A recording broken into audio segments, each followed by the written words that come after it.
Welcome to Daughter and Dad Podcast, The Squirrel Wars.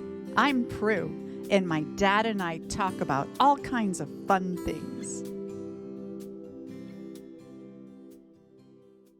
Hola, Papa! Hola, Prue. How are you? I am great. How are you doing, Dad? I am doing great. Now, there may be some noise here because they're going to put gutters on the house next to me. At least they're looking at it. So I don't know. So we have to wing it. Dad, that's okay. I'm expecting Jengo to go ballistic when the landscapers go across the street for the weekly trim.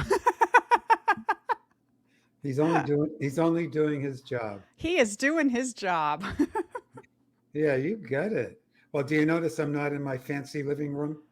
I do. I'm a bit safe from not my faux fancy living room. It was never real. Dad, yeah, you're in real life today. Real life. Actually, what I did, if I move out of the way, see? Yeah. I hung some pictures on my back wall. Oh, very nice. That looks great. They're just sports related, my sports related things, and I just like them. So I put them there, and I said, "This is more real." So I like it. That's awesome. I have my leather engraving of two wolves behind me and my UFO light, so I'm all set too. That is super. Well, let's see. Since the last time we did our podcast, you've traveled 18,000 miles on planet Earth. It feels like it. Yeah, at least back and forth from Albuquerque to New York, and back and forth again, all within 10 days.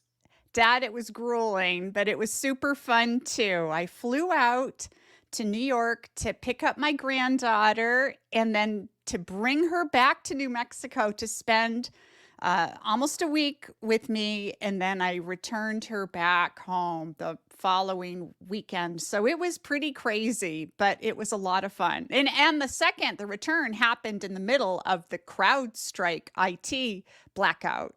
Oh, geez. So did you get delayed because of that, or how did that work out? We had some minor delays, but since I was flying Southwest on the first leg, the day that the IT stuff really hit hard, I was not affected. But then flying back the next day, I was on American, and there were literally 68 people on standby, people whose flights back west had been canceled during that time. Dad, there was a lot of negotiating. People were trying to bribe us with money and more tickets to give up our seats. But I even inquired at the desk thinking I could use a few extra $1,000, but alas, they wouldn't have been able to guarantee me a ride home for almost a week. So I said no and took my seat. Well, I don't blame you. How high was American Airlines going on asking people to replace their seat? $3,000 plus Really? a free round trip ticket anywhere in the US. Whoa. Plus they would get you on a seat, back to where your original destination. But because they were so backed up and were still canceling flights, they couldn't guarantee anyone a seat for days and days. I think only one person took them up on it. So there were a lot of unhappy people still trying to get home.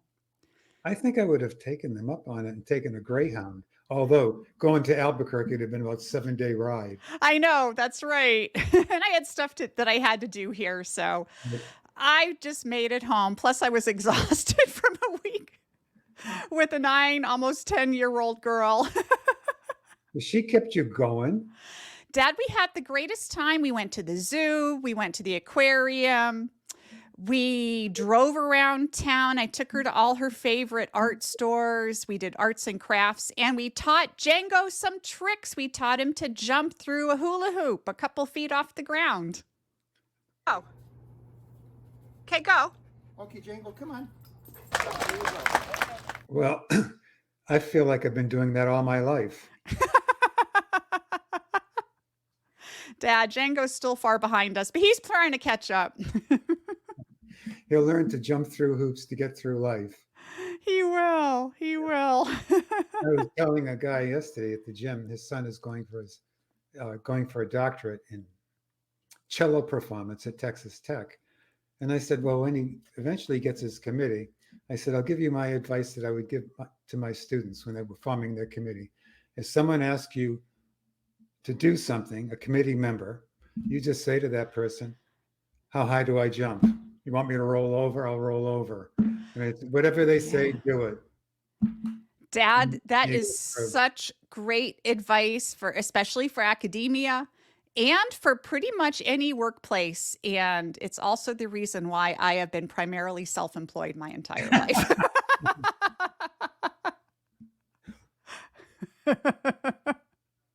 True? That's a good one.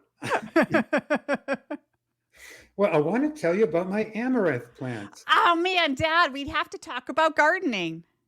Well, my amaranth plants, we've had much, let's see, copious amounts of rain here in San Antonio the past 10 days. Go figure. Last year was a total drought, no rain for over 100 days. Now we're doing really well. Well, the rain came down in a deluge. You get 8 inches in 3 hours, things like that. Well, my big tall plants, about 4.5 feet, 5 feet tall, they all went boom, and they're not springing back up. Okay, but they look alive. And I'm thinking, this is okay. But I noticed one thing out of the plants on the ground, where they normally have the leaves, they're now shooting straight up and new plants are forming. So it's like a single plant is giving birth to triplets or quadruplets.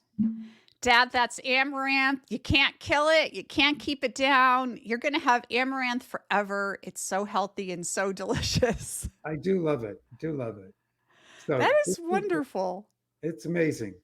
Yeah. So thank you for that. And after we finish talking, I'm going out to get my fourth harvest of my shishito peppers. And they have been super great. The other night when I went out to have a harvest, I ended up with 3 spicy ones. Wow. Yeah, the ones you home grow always have more spicy ones than the supermarket ones for sure. They're smaller and they have more concentrated flavor. I think they taste better too than the ones you can buy at Sprouts or Whole Foods or wherever you get your Well, produce. well, tell me about your rainforest. What I call her rainforest, folks, it's her garden. I mean, if you saw her garden, honestly, if I walked in the middle of it, it might take me a week and a guide and an SOS and perhaps NASA to send a spy satellite over for me to find my way out. Dad is not kidding. My garden is absolutely incredible, and especially for just a little background urban garden in the flat right in the middle of Albuquerque. It is so overgrown. It's bursting at the seams this year, even more than any other year, because Dad, we have had those rains too. We've been having way more rain than we've had the past 5 or 6 years. And we don't have the huge deluge type rainfalls that you have. We're not getting 8 inches. You know, a big heavy duty rainfall might be an inch and a half, but we've been getting consistent rain almost every afternoon. It's been a genuine monsoon season. Even last night, there was no rain in the forecast whatsoever. And about 6 o'clock, clouds rolled in. Boom, there was thunder, and we got a nice little rain. Didn't have to water this morning. But my garden looks amazing. Everything is way over my head. And from one end of the garden, I can't see the other side of the yard. Now, there is one issue with such a prolific garden. The squirrels have moved in. And they decided to dig a burrow. And these are rock squirrels. And here in the Southwest, we don't have the normal tree climbing squirrels like folks have out east in the Midwest. These squirrels are not big climbers. We have rock squirrels and ground squirrels here in Albuquerque in this general area, as you do in most of the Southwest. You've got rock squirrels over there too in Texas, and rock squirrels are the scrappy cousins of the squirrel family. They are insistent. They're great diggers, and they love, love, love to eat all your garden produce. Dad, I had these amazing, amazing watermelon vines and about 6 big watermelons growing. Dad, they ate everything. They ate the watermelons, they ate the leaves, and they ate most of the vines. That they're just gone. No watermelons for us this Oh, year. And they moved on to the peaches, the peach trees, and they started eating first because every now and then when we get rain here, we also get pretty heavy winds. Usually the winds come in because of the big desert plains that right. don't block the wind. And so we get big winds. And the winds, every now and then a peach or two would fall off the tree and on the ground. And I figure, well, that's for the birds and the mice and the insects. Whoever wants it eats it, or Jengo finds them and carries them around like they're a ball. And the squirrels, though, they discovered the peaches and they started eating every peach that they could reach because the peach trees were so overloaded that the limbs would droop down and they could reach up. Mhm. So I had to pick all the peaches. And right now I've decided I am in squirrel eradication mode and not killing them. I do not want to kill a living animal. And it's also illegal to kill squirrels in New Mexico. So first of all, I let Jengo have the run of the garden. And they don't like the dog very much. But on the other hand, he doesn't scare them. They're rock squirrels, they're scrappy. So, they'll just run out of his way and boop down into their hole under the shed. Are they like gophers? They're a lot like gophers. They are a lot like gophers, and the ways that you can try to get them to leave your yard are very similar. So I have been, Dad, literally nothing's working. So, but I'll tell you what I've done. I read online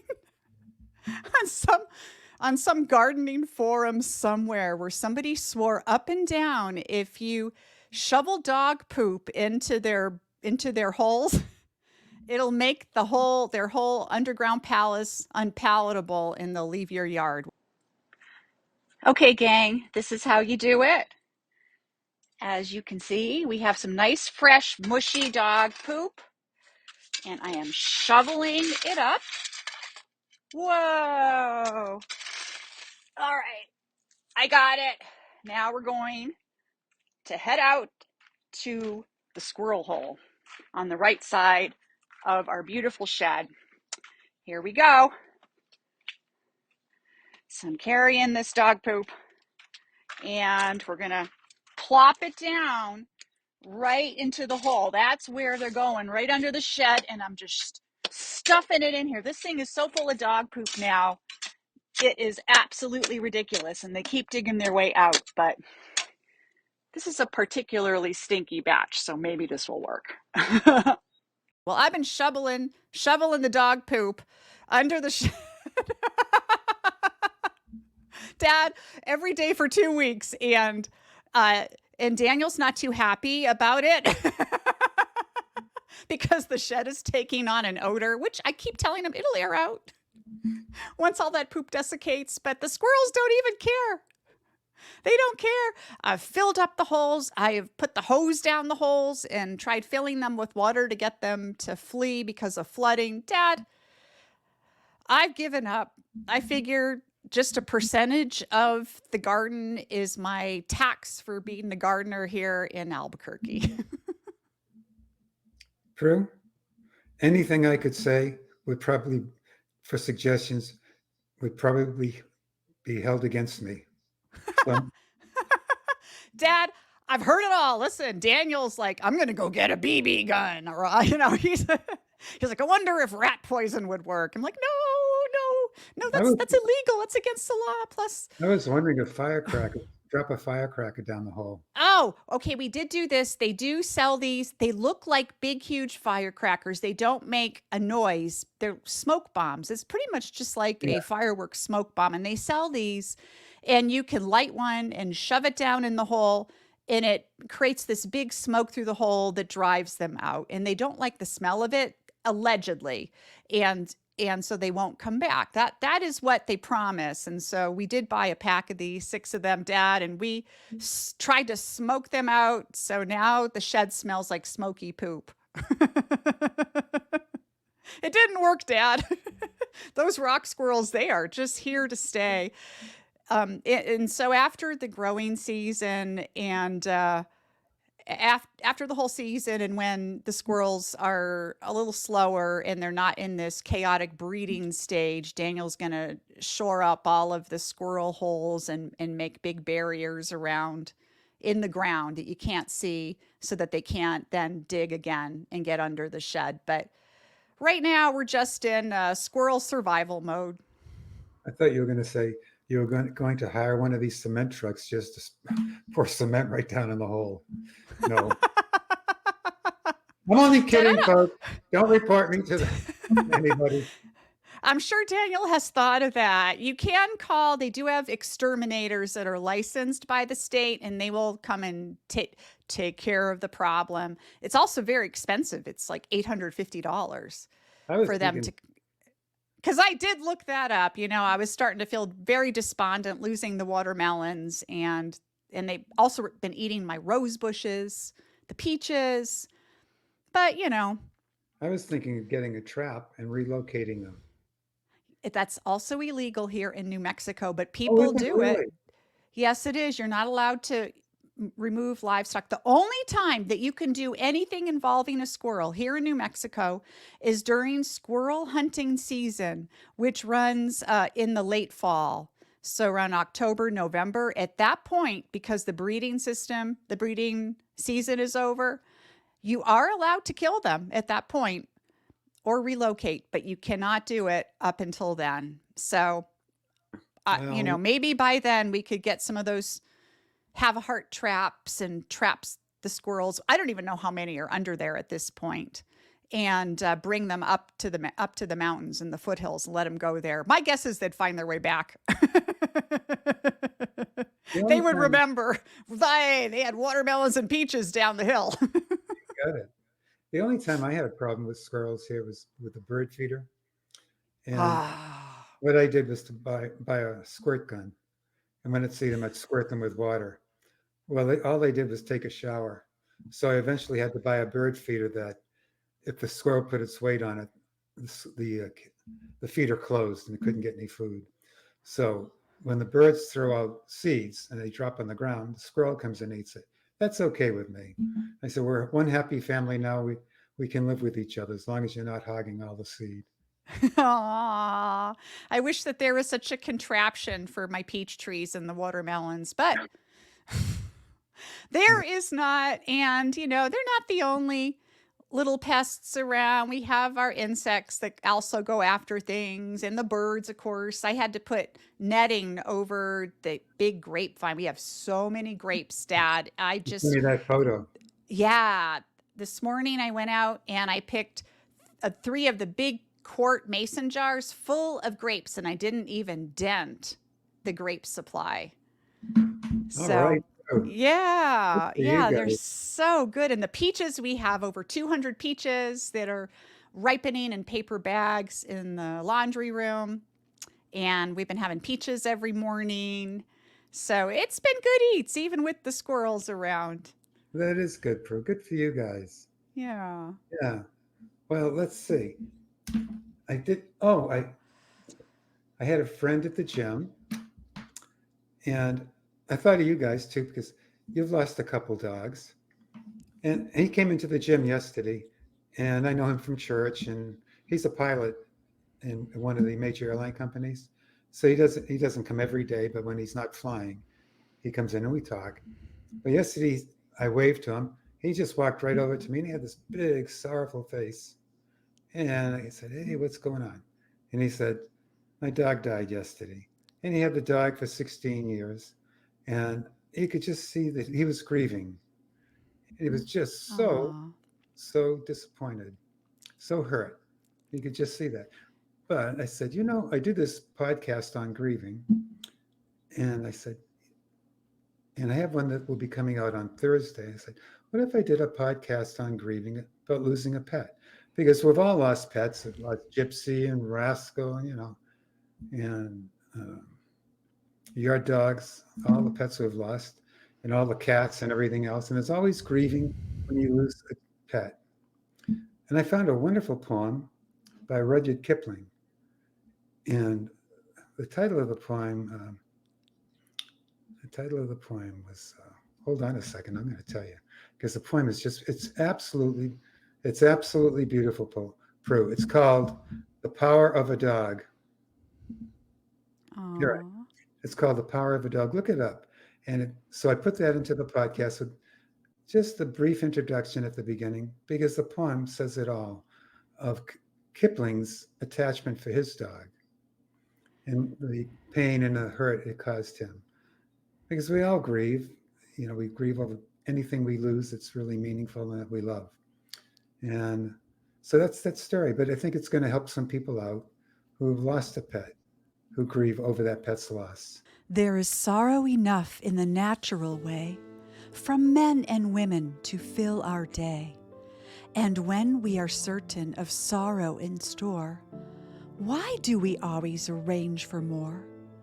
Brothers and sisters, I bid you beware of giving your heart to a dog to tear. Buy a pup and your money will buy love unflinching that cannot lie. Perfect passion and worship fed by a kick in the ribs or a pat on the head. Nevertheless, it is hardly fair to risk your heart for a dog to tear. When the 14 years which nature permits are closing in asthma or tumor or fits, and the vet's unspoken prescription runs to lethal chambers or loaded guns, then you will find it's your own affair, but ye have given your heart to a dog to tear. When the body that lived at your single will, with its whimper of welcome is stilled, how still?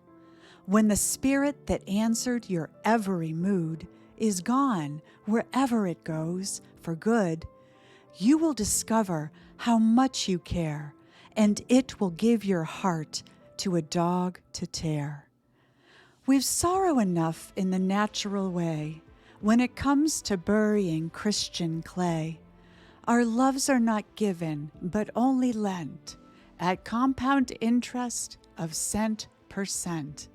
Though it is not always the case, I believe, that the longer we've kept 'em, the more do we grieve. For when debts are payable, right or wrong, a short time loan it is bad as a long. So why in heaven, before we are there, should we give our hearts to a dog to tear? It's Yeah.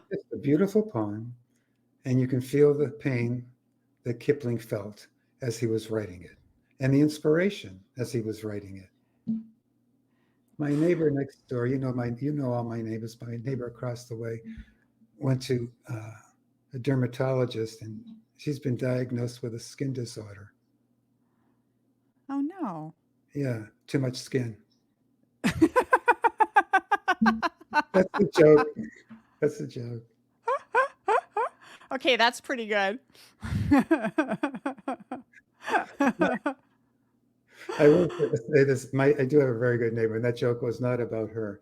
But last week, she invited me and a few other people over. She wanted to conduct a class on how to play Texas Hold'em.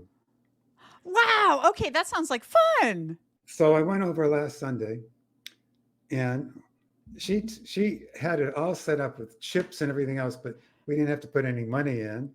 But we played the chips, and she taught us all the little strategies and secrets of how you play Texas Hold'em and everything else. And it was just one really good time. So now I know how to play Texas Hold'em. But as she told me, she says, Ray, when you have a good hand, you can't keep a straight face, so I'll never bet against you. Oh, that sounds like a super fun time. When the kids were little, they used to have their friends over, and I had bought them a poker set, and they were so good at Texas Hold'em. They were amazing at it. Dad, I couldn't keep a straight face either. I don't have a good poker face at all. No.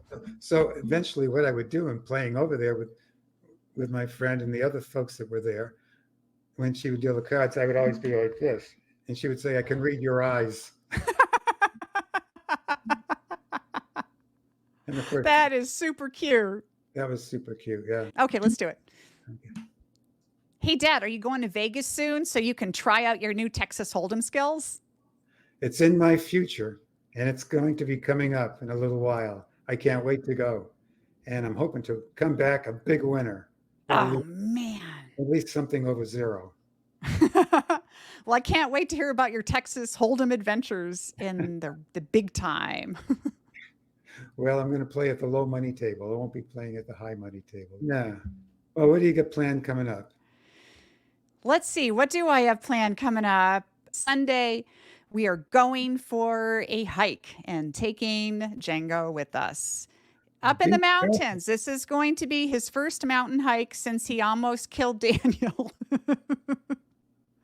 We think he's ready. It's been a year, and he is a much calmer, more well-behaved dog, and we're going to give it a whirl. But the second he shows any signs of being a nut job, we're going to turn around and head back to the Jeep. So I'm not worried about it. We're going to go on not a high stakes hike, not one with a big cliffside like that one fateful day, but we're going to go on a more gentle mountainous hike.